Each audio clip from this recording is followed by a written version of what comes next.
আজকে হয়েছে আমাদের চিকেন বিরিয়ানি আর বানিয়েছে আমাদের স্পেশাল পূজা বিরিয়ানি। পূজার হাতে এই স্পেশাল বিরিয়ানিটা খুব ভালো লাগে, বিশেষ করে চিকেন বিরিয়ানি। ও খুব সুন্দর চিকেন বিরিয়ানি বানায়, দারুণ। হচ্ছে বিরিয়ানি সেট হচ্ছে এখন।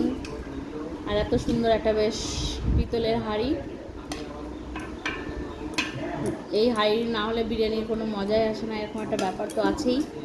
সেই জন্য এই হাঁড়িটা স্পেশালি নিয়েছে বিরিয়ানির জন্য। খেয়ে নিলাম, খাবি না তো?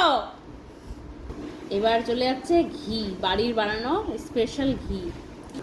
এবার যাচ্ছে হালকা চিনি, একটু মিষ্টি ভাবটা থাকলে ভালো লাগে, ঝাল ঝাল মিষ্টি মিষ্টি একটা ব্যাপার। এবার দিচ্ছে আমুল দুধ। এবার চলে যাচ্ছে আলু, সুন্দর সুন্দর একদম বড় বড় পিস। এবার যাচ্ছে আলু। এইবার যাচ্ছে মশলা, এবার যাচ্ছে পেঁয়াজের বেরেস্তা।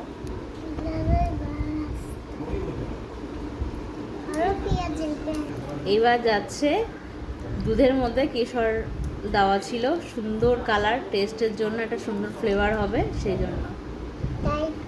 এবার আবার চিকেন দেওয়া হচ্ছে।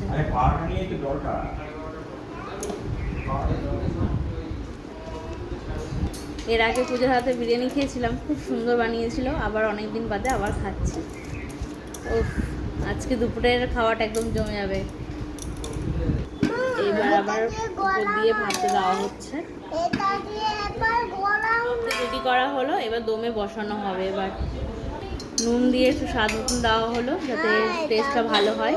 দমে বসানো হলো, বেশ কিছুক্ষণ দমটা লাগবে। দিয়েছি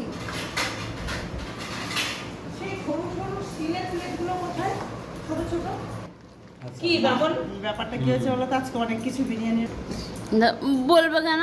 বললে তার মনটা খারাপ করে যায়। মনটা খারাপ।